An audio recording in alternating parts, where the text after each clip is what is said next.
dunia dan seisinya ini bagi Allah tak sama nilainya dengan sebelah sayap lalat. Barang siapa yang beramal untuk akhiratnya, Allah akan cukupkan baginya urusan dunia. Sayati zamanun 'alan nasi as-sabiru fihim qalqabit al-jamarah.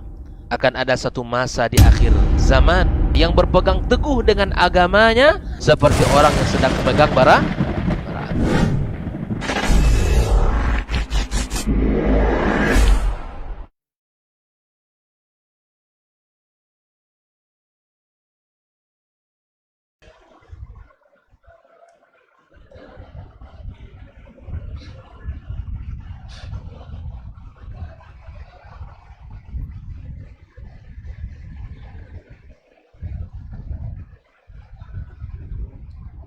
Agak lama Ustaz. Oh, dilamakan. Sudah. Sempit. Syukran. Jazakallah. Bismillah.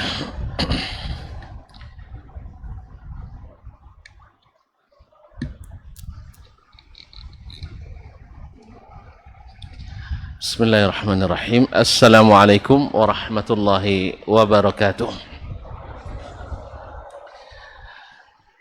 Alhamdulillahi dzil jalali wal ikram, sahibit tawli wal in'am.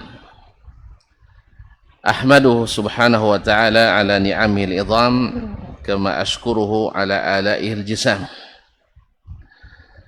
Ashhadu an la ilaha illallah wahdahu la syarika lah, al-malikul alam, wa ashhadu anna muhammadan abduhu wa rasuluhu sayyidul anam, alaihi afdalus salati wa atammus salam. Amma ba'du, fa awla ma yuftatahu bihi al-kalam fi mithli hadzal maqam al-wasiyatu bi taqwallahi al-malik al-alam wa ta'atihi 'ala ad-dawam. Fa inna taqwallahi a'la nasab wa inna ta'atahu aghla muktasab. Inna akramakum indallahi atqakum wa tazawwadu fa inna khairaz zadi taqwa. Ya ayyuhalladzina amanu taqullaha haqqa tuqatih wa la tamutunna illa wa antum muslimun. Ini para calon bapak-bapak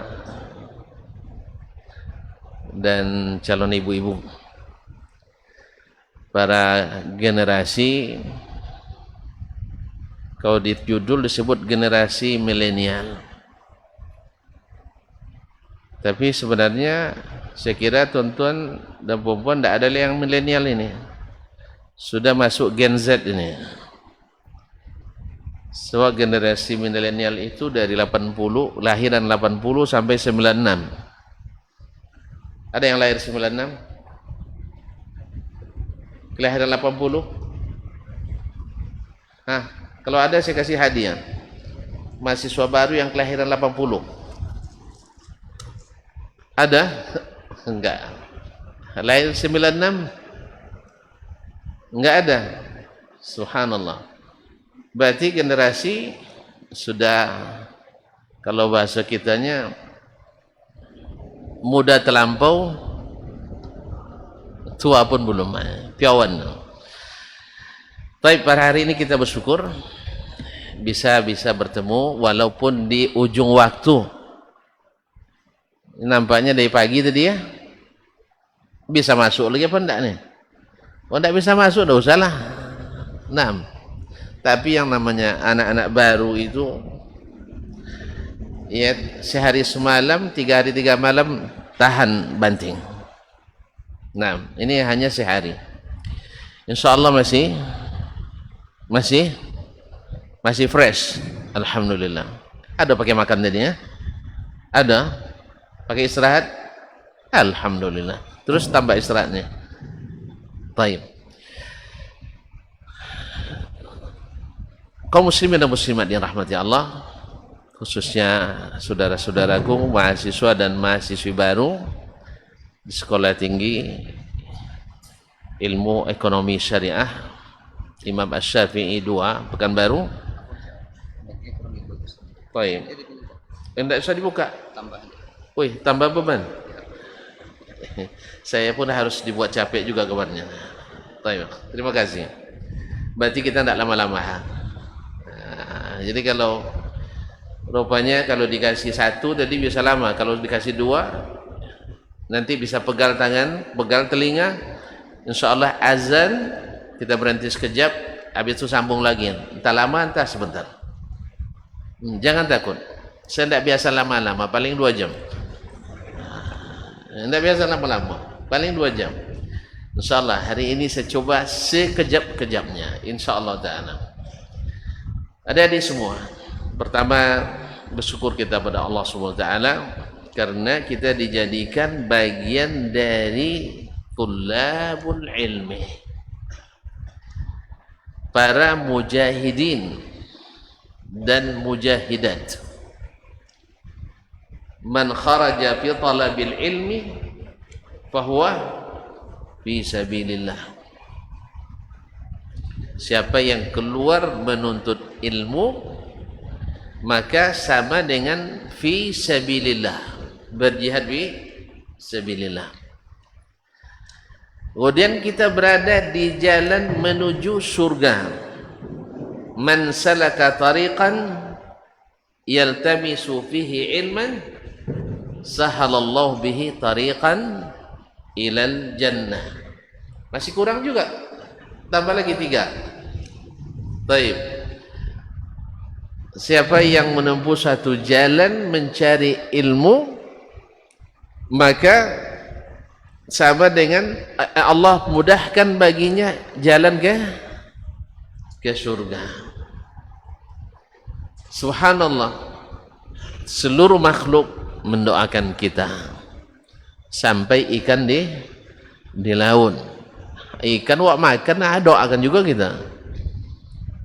Ma'asyiral ikhwah yang dirahmati Allah, itu saya mengajak kita bersyukur semuanya atas nikmat yang kita dapat ini. Karena menuntut ilmu itu berat tetapi bisa terasa ringan bagi kita. Itu nikmat. Asalnya berat tapi terasa ringan dan penuh semangat. Walaupun tak tentu apa yang terjadi besok, entah jadi apa kita setelah menuntut ilmu, tidak penting. Tapi yang penting adalah kita menjalani jalan yang diridai oleh Allah Tabaraka wa Ta'ala. Salawat dan salam kepada baginda Nabi alaihi salatu wassalam, yang pada kesempatan ini kita mencoba untuk memahami sedikit tentang pentingnya Nabi dan sunnah Nabi sallallahu alaihi wasallam. Ikhwani wa akhwati billah, mudah-mudahan salawat dan salam kita semakin mendekatkan Nabi di hati kita sehingga kita mencintainya sampai akhir hayat kita. Subhanallah, ini jam di Imam Syafi'i ini cepat berlalu. Baru maghrib sudah hampir isya. Jam mati. Alhamdulillah. Berarti kita tidak ada pembatas. Jamnya mati. Alhamdulillah. Baik, tapi di sini sudah jam 19.20 Ustaz. Azan jam 19.40. Sekarang jam 19.20. Baik, tidak apa-apa. Walaupun sedikit, mudah-mudahan barakah. Mudah-mudahan barakah. Ikhwani wa akhwati billah.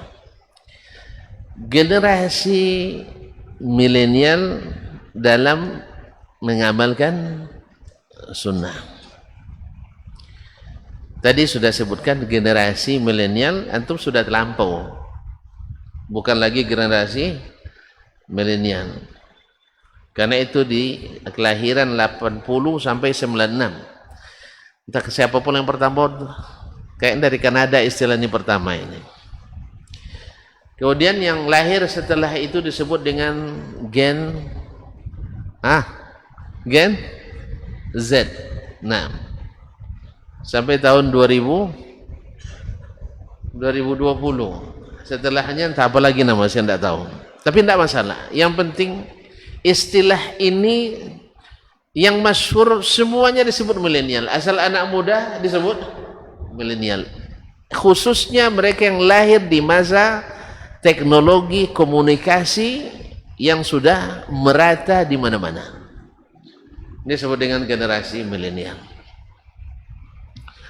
Itu yang pertama. Jadi kita anak-anak muda, generasi yang diharapkan menjadi penerus. Kemudian di situ ada mengamalkan sunnah, bukan hanya mengetahui sunnah, tapi mengamalkan sunnah. Generasi muda tumbuh dalam mengamalkan sunnah. Kira-kira apa yang akan lahir dari generasi seperti ini? Ma'asyiral ikhwah yang dirahmati Allah SWT. Nah, sunnah yang dimaksud sunnah siapa? Sunnah Nabi Sallallahu Alaihi Wasallam. Nabi itu siapa? Siapa Nabi kita? Muhammad Sallallahu Alaihi Wasallam. Sebagai apa dia diutus?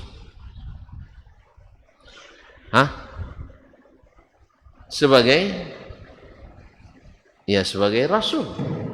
Diutus untuk menyampaikan apa yang Allah inginkan dari seluruh hamba-hamba ini. Jelas? Nabi adalah utusan Allah untuk menyampaikan kepada seluruh manusia apa yang Allah inginkan dari mereka. Baik, Allah inginkan dari mereka manusia itu apa? Untuk apa Allah menciptakan jin dan manusia? Untuk beribadah. Nah, ketika manusia, kaum muslimin, kaum muslimat dirahmati Allah, beribadah kepada Allah dengan cara-cara mereka sendiri. Yang lahir ibadah. Ketika orang beribadah menurut cara mereka sendiri, tidak mengikut Nabi, apa yang lahir? Ibadah menurut kepercayaan masing-masing. Kalau demikian, kalau beribadah yang merupakan tujuan utama diciptakannya jin dan manusia dibangun di atas kepercayaan masing-masing, kira-kira mudah enggak disatukan? Mudah disatukan? Tidak mungkin. Bukan tidak mudah lagi, tidak mungkin disatukan. Akhirnya itulah yang terjadi di zaman jahiliyah dulu. Di zaman jahiliyah dulu lahir keyakinan berdasarkan kepercayaan masing-masing. Lahir ibadah-ibadah berdasarkan keinginan masing-masing. Dan lahir aturan-aturan berdasarkan keinginan dan pikiran masing-masing. Sehingga di masa jahiliyah orang bersatu padu atau berpecah belah. Masyarakat jahiliyah berpecah belah, saling memerangi, saling menzalimi. Lalu diutus Allah Subhanahu wa taala Nabi Muhammad sallallahu alaihi wasallam. Nah, apa yang dibawa oleh Nabi alaihi salatu wasallam? Ada yang bisa jawab? Angkat tangan. Apa yang dibawa oleh Nabi sallallahu alaihi wasallam untuk mengembalikan umat kepada jalan yang benar? Hah? Ini sudah loyo-loyo nampaknya. Coba angkat tangan. Apa yang dibawa oleh Nabi? Silakan. Hah? Apa? Tidak jelas. Tauhid. Kalau antum sebut tauhid nanti banyak ininya. Banyak jawabannya. Hah? Hah? Salah. Risalah. Iya, memang dia membawa risalah, betul. Isi dari risalah Nabi itu apa? Hah? Sunnah. Ahsanta. Ada nama lainnya? Hadis. Nama lainnya lagi? Nah, Nabi hanya bawa sunnah? Tidak. Ada yang lain.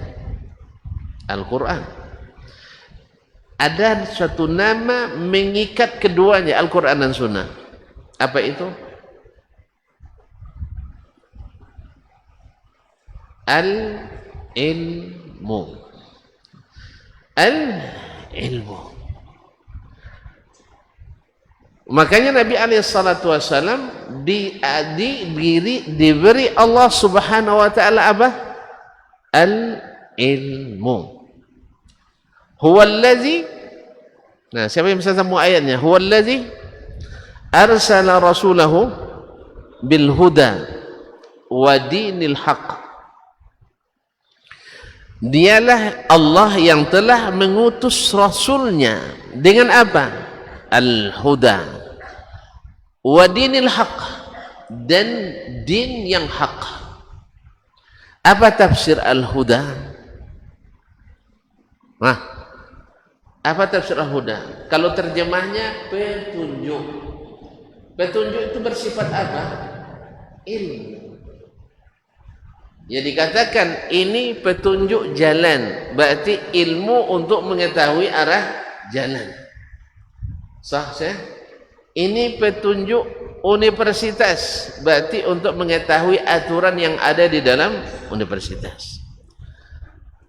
Itu tafsir yang disebutkan oleh ulama. Di antara tafsir al-huda adalah al-ilmu an-nafi'. Al-ilmu an-nafi', ilmu yang membawa, yang mendorong orang yang memilikinya untuk mengamalkan. Makanya ditambah dengan wadinil haq, dan agama yang hak. Apa agama yang itu? Baru disebut agama bila ilmunya diamalkan. Maka wadinil haq maknanya al-amalus salih. Al-amalu as-salih. Berarti Nabi SAW diutus membawa ilmu dan amal. Nabi diutus membawa ilmu dan amal. Maka amalan Nabi SAW itulah yang menjadi ikutan siapapun generasi yang ingin keselamatan. Jadi Nabi membawa ilmu dan amal. Nah, ilmu itu diterjemahkan oleh Nabi SAW dalam bentuk amal, dan itulah yang disebut dengan as-sunnah an-nabawiyah, sunnah Nabi SAW.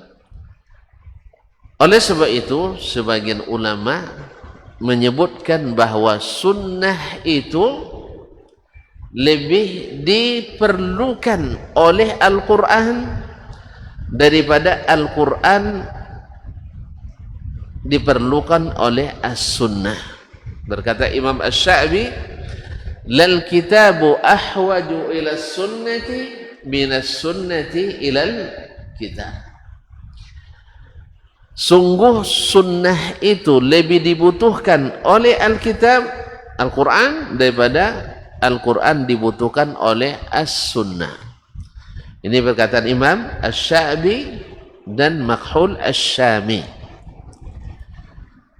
Imam Ibn Ahmad rahimahullah ta'ala mengatakan, la atajasar ala dhalik, saya tidak sanggup mengatakan itu, walakin aqul inna sunnata tufassirul Quran, sesungguhnya sunnah menafsirkan Al-Quran.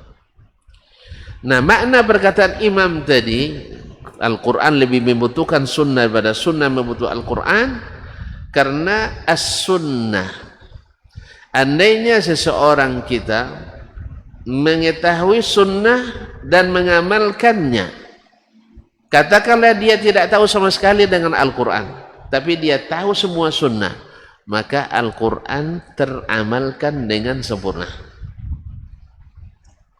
Sah?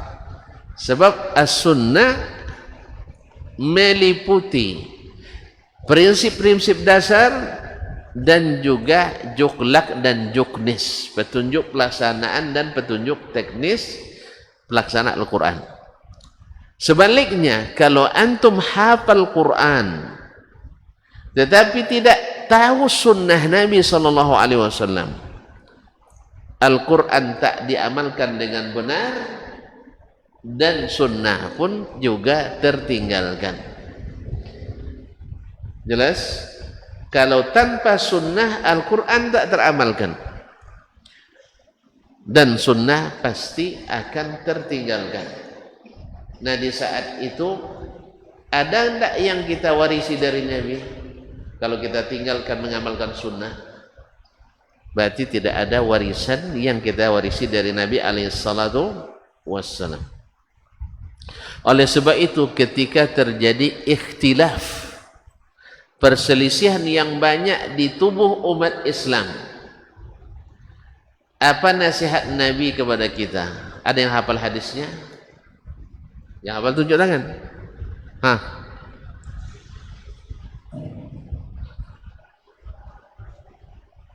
Langsung ke ujung aja. Langsung ke ujung aja. Pangkalnya apa? Langsung dari ikhtilaf sajalah. Yang Fa'innahu aqdim fasayarah khilafan katsira. Fa'alaikum bisunnah. طيب وعليكم بسنتي وسنة الخلفاء الراشدين المهديين من بعدي تمسكوا بها عضوا عليها بالنواجذ. Lihat ikhwan billah, terjadi ikhtilaf, disuruh kembali ke mana? Ke mana? As-sunnah. Mana Alkitab? Kenapa disuruh kepada as-sunnah? Padahal mana lebih tinggi, Al-Quran pada As-Sunnah? Mana lebih tinggi, Al-Quran pada Sunnah?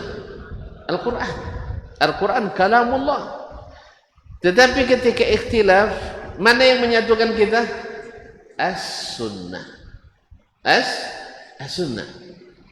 Oleh sebab itu, melaksanakan, mengamalkan sunnah itu adalah menyatukan umat Islam.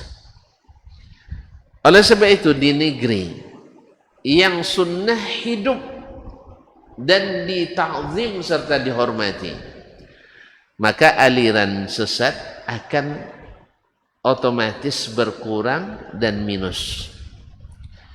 Tetapi di negeri di saat sunnah tidak ditempatkan pada tempatnya yang tinggi, maka akan sering terjadi perselisihan yang hadis tadi. Kalau sunnah tidak dilaksanakan, terjadi perselisihan yang banyak. Jelas? Baik. Apa contohnya? Yang sunnah hidup, aliran sesatnya kurang. atau tidak ada secara resmi. Dibanding dengan sunnah kurang diamalkan, aliran sesatnya banyak tercatat. Bisa Tuan bikin contoh? Hah? Di Indonesia, mana yang lebih ramai orang mengamalkan sunnah atau meninggalkannya? Nah, nuduh orang Indonesia nih. Hah? Mana yang lebih ramai? Kita di sini istiqamah di atas sunnah atau banyak meninggalkan sunnah? Banyak meninggalkan sunnah. Maka apa yang terjadi di negeri kita? Aliran sesat subur tumbuhnya. Mau tahu angkanya? Mau tahu angkanya? Mau tahu? Catat baik-baik ya. Nah, jangan ditambah lagi. Waktu Ustaz masih di Madinah, masih mahasiswa seperti kalian, 2004, dirilis MUI Pusat tercatat 240 sekian aliran sesat yang resmi di Indonesia. Artinya resmi dihukum sesat. Ketika pulang kemarin 2014, terbaca lagi oleh saya, alhamdulillah tambah banyak. Ya, di atas 400. Di atas 400. Ini sebabnya tidak lain dan tidak bukan adalah kurang familiarnya sunnah Nabi di kalangan umat kita atau kebanyakan. Bandingkan dengan di Arab Saudi misalnya, karena sunnah itu diangkat tinggi-tinggi dan lawannya, apa lawan sunnah? Hah? Non sunnah, masya Allah. Non sunnah.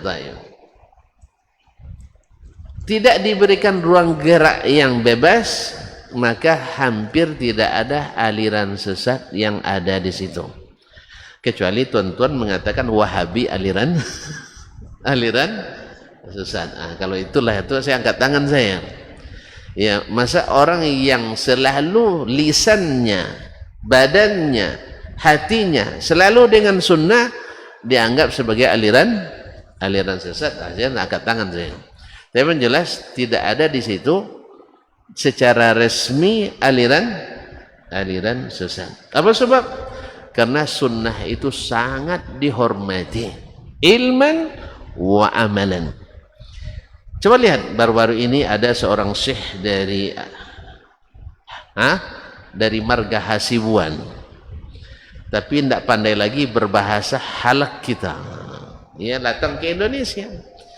Beliau sesuai dengan ilmu yang diapakan, fitrahnya bahwasanya ketika orang memulai acara dengan membaca Al-Fatihah, beliau bukan tidak tahu tentang hadis-hadis fadilat surah Al-Fatihah.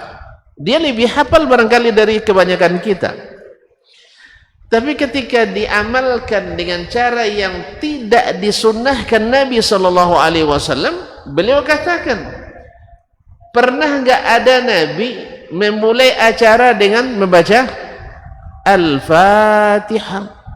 Atau ketika ada orang yang meninggal memulai doa dengan membaca Al-Fatihah? Atau ketika doa selesai solat fardu 5 waktu, doa pertama dengan doa kedua ada pembatas Al-Fatihah? Yang beliau katakan jelas, tidak ada gubarnya, jelas.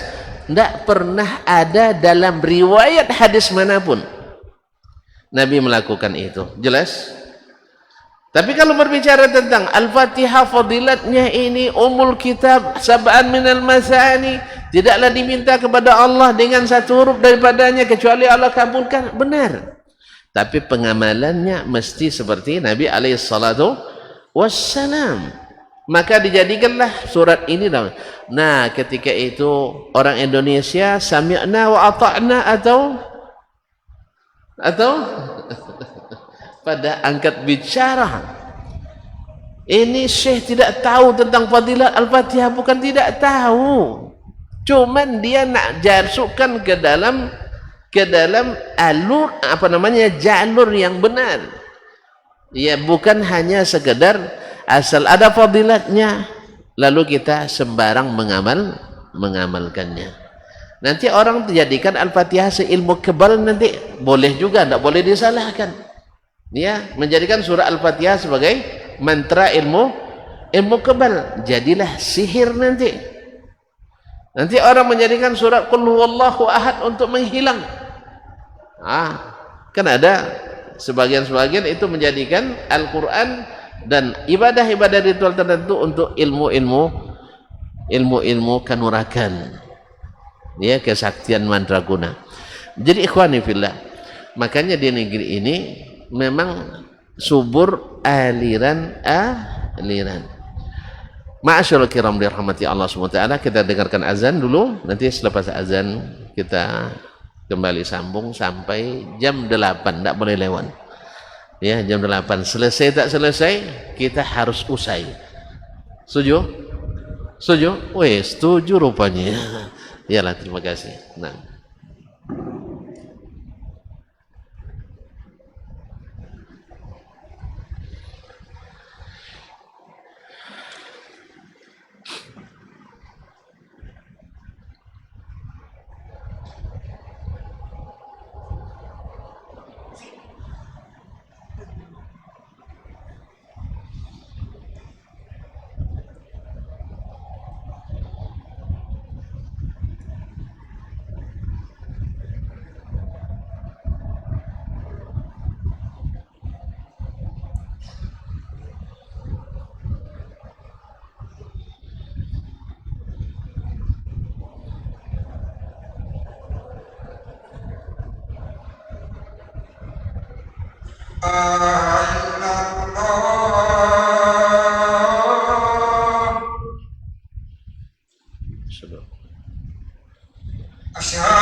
Kaum muslimin, kaum muslimat, adik-adik para peserta ospek yang saya muliakan. Jadi bahwasanya as-sunnah itu adalah menyatukan dan selainnya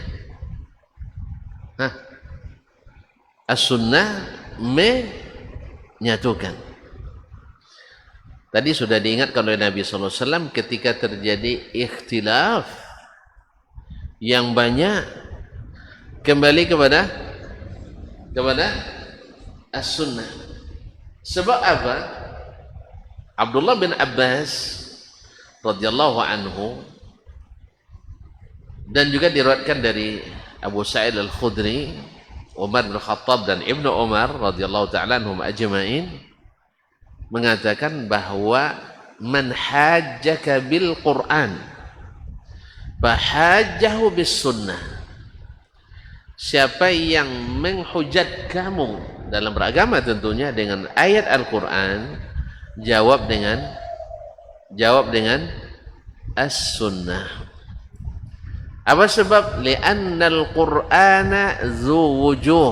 Al-Qur'an itu multi interpretasi, multi tafsir. Nah, ketika terjadi multi tafsir, ada yang benar, ada yang salah. Mana kita merujuk supaya kembali ke tafsir yang benar? Kembali kepada sunnah Nabi sallallahu alaihi wasallam. Nah, oleh sebab itu, ketika seorang anak muda dibangun ilmunya di atas as-sunnah, kemudian dia amalkan sesuai dengan sunnah itu, maka akan cepat matang dalam berilmu dan dalam beramal, dan hujjahnya akan kuat dan kokoh, tak mudah goyah, tak mudah goyang. Apa sebab? Jawabannya tepat, tegas dan jelas. Ya fulan, kamu melakukan ini kenapa? Jawabannya tenang, karena Nabi saya sallallahu alaihi wasallam melaksanakannya. Contoh, ini kisah nyata, bukan dongeng fiksi, komik, tidak. Ada seorang anak muda baru selesai sekolah teknik, melamar di sebuah perusahaan minyak milik Amerika. Apa namanya? Dulu di sini namanya Caltex, habis itu Chevron. Ya. Nah, karena dia kuliah mungkin mengaji pula, jadi aktivis mahasiswa, baru budak-budak kayak kalian berjenggot pula. Ini berjenggot pula. Mana dapat jenggotnya? Subhanallah. Nah, pamannya yang manajer di perusahaan itu menasihati. Yong katanya. Tapi kalau Bu Yong orang mana tuh? Nanti yang akan mentes kamu itu orang Amerika langsung. Kalau kamu pakai jenggot begini, nanti kamu dicurigai sebagai teroris atau radikal. Masa itu istilah teroris lebih masyhur, radikal belakangan datangnya. Sebelum teroris dulu namanya fundamentalis, sebelumnya lagi macam-macam nama. Jualan orang-orang barat untuk merusak citra agama kita. Tapi kita memang suka beli, asal ada yang jualan kita beli, laku juga. Nah, akhirnya ada juga yang terlibat, semoga Allah menjauhkan kita dari fitnah ini. Ma'asyarul kiram. Apa jawaban anak itu? Tidak apa-apa paman. Ya, nanti kalau saya ditanya saya jawab. Tidak akan lulus kamu. Tidak akan lulus kalau pakai jenggot, karena memang sedang masyhur-masyhurnya waktu itu ciri teroris. Ya, tokoh-tokoh nasional ikut angkat bicara. Ciri teroris anak muda rajin sholat ke masjid, rajin baca Quran, berjenggot, celana isbal. Hah? Celana isbal atau cingkrang? Celana cingkrang. Ini ada semuanya pada anak itu. Celananya cingkrang, berjenggot pula, rajin baca Quran, rajin sholat ke masjid. Subhanallah, sampai diundang ustadz untuk meyakinkan dia mencukur jenggotnya. Nah, oleh keluarganya dipanggil ustadz. Nah, ustadz itu bilang, saya aja ustadz tidak berjenggot katanya. Kan tidak wajib. Anak itu jawabannya, lihat ikhwan, jawabannya, ustadz, saya memang ilmu saya tidak setinggi ilmu ustadz, tetapi yang saya tahu, saya juga tidak tahu hukumnya wajib atau tidak, tapi yang saya tahu Nabi saya tak pernah mencukurnya sampai wafat, dan bahkan beliau melarang umatnya mencukurnya. Oleh sebab itu saya akan tetap mempertahankannya, karena saya ingin dekat-dekat dengan Nabi saya di akhirat. Ya, mau dekat sama Nabi di akhirat? Kenapa? Kenapa tuh dekat sama Nabi di akhirat? Asal dekat aja gitu ya? Hah? Coba nilai tinggi. Nah, ada lagi nih. Ingin dekat dengan Nabi, Nabi yang pertama masuk surga. Kalau dekat-dekat dengan beliau, hah? Lebih cepat masuk surga atau tidak masuk surga? Mau cepat atau lambat? Mau yang terakhir kali? Mau menjadi penduduk surga terakhir? Mau? Ustaz, mau tidak orang yang terakhir masuk surga? Mau? Masuk neraka dulu? Ya. Oleh sebab itu saya katakan, saya tidak mau nanti kamu tidak diterima. Dia bilang, rezeki Allah itu bukan hanya di sini. Tidak mungkin saya mendurhakai Allah, meninggalkan sunnah Rasulullah sallallahu alaihi wasallam hanya karena mencari pencarian duniawi saya. Allah, ini anak milenial, ini anak muda yang hebat. Dia tak jual amalnya, tak jual agamanya hanya untuk mendapatkan pekerjaannya. Dia tetap ikut nasihat orang tuanya, maksudnya orang tuanya tadi yang memaksa dia untuk meninggalkan. Padahal menurut sebagian besar kita umat Islam hari ini, sampai ada di antara profesor hadis, coba bilang profesor hadis di luar negeri, Timur Tengah, salah satu negara Timur Tengah, di universitas tertua di Timur Tengah, dia bilang dia profesor hadis, tapi subhanallah lebih mendukung hadis daripada hadis gitu. Dia bilang semakin panjang jenggotnya, semakin singkat akalnya katanya. Fala haula wala quwata illa billah. Jadi tidak semua orang berilmu itu beramal. Tidak sebagaimana tidak semua orang beramal berilmu. Baru selesai kita, baru benar bila berilmu dan beramal. Karena Nabi kita diutus bawa ilmu dan amal. Beliau tidak hanya bawa amal tanpa ilmu, dan juga tidak bawa ilmu tanpa amal. Jelas? Maka dia tetap ikut kompetisi. Alhamdulillah pas pengumuman. Dan memang yang yang berinterview dia orang Amerika, betul? Tidak salah, betul. Subhanallah, yang memiliki hati manusia itu siapa? Allah. Yang penting kamu jadi profesional di bidang masing-masing. Selebihnya Allah yang tentukan. Jelas? Yang penting profesional di bidang yang kita geluti masing-masing, dan laksanakan sesuai perintah Allah SWT. Ketika selesai pengumuman lulus, alhamdulillah lulus dengan grade nomor 1. Nah, gimana? Dengan grade nomor 1. Jadi dia mengkokoh. Karena apa? Hujahnya Nabi saya melakukannya, Nabi saya memerintahkannya, Nabi saya menganjurkannya. Terserah ustaz tak berjenggot itu urusan lain. Ustaz tak sholat pun urusan ustaz. Saya jangan gara-gara ustaz saya tinggalkan sholat.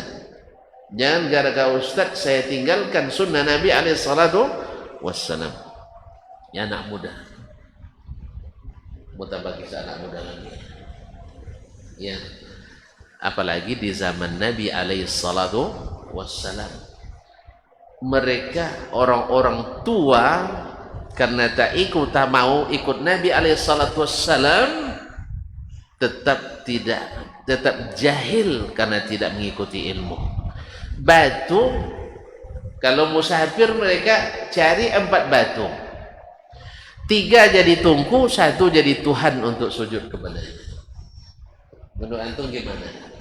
Ini akalnya berjalan atau mandek ini? Saya ulang kembali, orang-orang jahiliyah dulu, ya, kalau mereka berjalan musafir singgah di sebuah lembah, tentu butuh tungku untuk masak. Mereka mencari 4 batu, 3 untuk jadi tungku. Tak tahu tungku saya, tak tungku, tak pernah makan itu. Masak enggak, makan sering. Tahu tungku? Buat periuk sini Ustaz, buat periuk contohkan. Ya, batu 4 buat, 3 untuk tungku, 1 untuk jadi Tuhan. Coba bayangkan. Ini jalan akalnya atau tidak jalan? Jalan akalnya atau tidak jalan? Tidak jalan. Di antara mereka buat Tuhan dari tepung. Habis makanan, Tuhan dimakan. Orang-orang cerdas tetapi tidak jalan kecerdasannya. Buktinya di akhirat mereka menyesal, law kunna nasma'u aw na'qilu ma kunna fi ashabis sa'ir. Kalau andainya kami dulu mau mendengar, andainya kami dulu mau berpikir, kita tidak masuk dalam neraka yang nyala-nyala ini. Ikhwan akhwat yang rahmati Allah, tahu tidak tuan-tuan, anak muda yang tumbuh di atas sunnah cepat matang dibanding yang tidak? Mau tahu? Mau tahu? Nah, Imam Malik rahimahullah, kalau Imam Al-Baji dalam nasihat kepada 2 anaknya menyebutkan, tidak boleh kalian taklid dalam beragama kepada siapapun kecuali Rasulullah sallallahu alaihi wasallam. Tapi kalau kalian mesti taklid juga, astagfirullah, waktu dah lewat. Ya, kita janji tadi kalau lewat waktu kita mesti usai. Oh belum, jam itu dipercepat ya saya. Tadi mati, sekarang dipercepat. Memang luar biasa pula saya dikerjainnya. Nah di sini belum, masih ada 1 menit lagi. Aman-aman. Malik rahimahullah. Ya kalau kau mesti taklid juga, taklid pada Imam Malik. Karena Malik itu imam bil hadis, imam bil fiqh. Sedangkan imam yang 4, kalau dia imam di hadis, di fikihnya kurang. Imam di fikih, di hadisnya kurang. Imam Malik enggak. Di zamannya dia dua-duanya, imam bil fiqh wa imam bil hadis. Kalau kalian nak taklid, taklid pada Malik. Baik. Abu Hanifah di fikih hebat, di hadis kurang. Imam Syafi'i di fikih hebat, di hadis hebat, tapi ada yang lebih hebat dari dia di hadis. Ahmad, Ishaq dan sebagainya. Ahmad di hadis hebat, tapi di fikih kalah oleh Imam Syafi'i. Tapi Malik di zamannya dia bintang semuanya. Umur berapa dia jadi mufti? 18 tahun. Antum berapa umur? 25? Masih baru? 25, taib. Bisa jadi mufti? Bisa jadi mufti? Nah, umur 18 tahun dia sudah direkomendasikan oleh 70 orang fuqaha Madinah. Lihat, Imam Al-Bukhari rahimahullah jadi mufti. Umur berapa? 13 tahun sudah dikasih rekomendasi oleh gurunya untuk menjawab pertanyaan masyarakat. Hadisnya, sunnahnya, apa yang buat dia matang? Sunnah. Oleh itu beruntunglah kita ketika dibawa, dididik dengan mengamalkan sunnah Nabi Sallallahu Alaihi Wasallam. Dapat satu kita amalkan, dapat dua kita amalkan, dapat tiga kita amalkan. Karena kita bukan untuk mengumpul ilmu, mengoleksi ilmu, tapi adalah untuk mengamalkan ilmu. Saya usudai dengan perkataan Abdurrahman ibn Qasim rahimahullah ta'ala. Beliau mengatakan qalilul ilmi ma'at taqwa katsir. Orang yang sedikit ilmunya, tapi dengan ilmu yang sedikit itu bertakwa. Takwa mengamalkan yang diperintah, meninggalkan yang dilarang. Dengan ilmu sedikit tapi bertakwa, fahuwa katsir, nilainya banyak. Dan sebaliknya, katsirul ilmi ma'a ghairi taqwa qalil. Orang yang banyak ilmunya tapi tak bertakwa, nilainya sedikit. Ilustrasinya, Syekh ini punya sawit 5 batang, tapi panennya 2 ton sekali panen. Ini punya sawit 100 batang, sekali panen, panennya 1 ton. Lalu dua-duanya mau jual sawitnya. Kalian beli yang ini atau yang ini? Yang besar atau yang kecil? Saya ulang kembali. Dia punya sawit 5 batang. Nah, panen sekali panen 2 ton. Ini punya 50 batang, panen sekali panen 1 ton. Lalu dua-duanya nak jual sawitnya dengan harga yang sama. Pilih yang mana? Pilih yang besar ya. Ya, timbangannya lebih besar. Nah, mana yang mau? Yang 5 batang dengan 2 ton atau 50 batang dengan 1 ton? Hah? Demikian juga orang yang berilmu. Orang berilmu, walaupun ilmunya setinggi langit, tetapi tidak diamalkan, tidak nampak hasilnya. Nyata, di dunia nyata akan kita lihat. Walaupun bergelar profesor, doktor, tapi ilmunya tidak diamalkan, dia nilainya pun di tengah-tengah lingkungannya tidak nampak. Tidak nampak kan? Tetapi kalau orang itu mengamalkan ilmunya, khususnya sunnah Nabi SAW, maka akan menjadi mutiara berharga. Mudah-mudahan adinda semua, saya panggil adik saja biar saya agak mudah dikit nampaknya. Nah, mudah-mudahan adinda semua tumbuh di atas mengamalkan ilmu dan amal yang dibawa oleh Nabi SAW, karena itu adalah keuntungan yang besar dan itulah puncak keberhasilan kita. Mudah-mudahan dengan demikian ilmu kita barakah, amal kita diterima, dan insya Allah di saat selesai kuliah atau bahkan sebelum selesai kuliah ada banyak yang nawarin jadi menantu. Banyak menantu. Kalau kerja semakin banyak, duitnya aja yang tidak banyak, hanya kerja banyak. Saya dulu sebelum tamat tanya, ada kerja? Banyak kerja tapi duit tak ada. Saya bilang, duit saya tidak perlu sekali, tapi rezeki harus selalu ada. Tidak perlu banyak-banyak, berlebih sedikit jadilah. Terima kasih dan mohon maaf. Wallahu ta'ala alam. Wassallallahu ala nabiyyina Muhammad wasallam. Wassalamualaikum warahmatullahi wabarakatuh.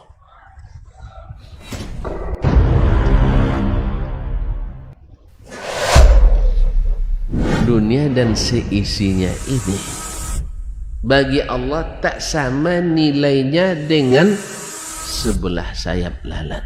Barang siapa yang beramal untuk akhiratnya, Allah akan cukupkan baginya urusan dunia. Sayati zamanun 'alan nasi as-sabiru fihim qalqabit al-jamarah. Akan ada satu masa di akhir zaman yang berpegang teguh dengan agamanya seperti orang yang sedang memegang bara api.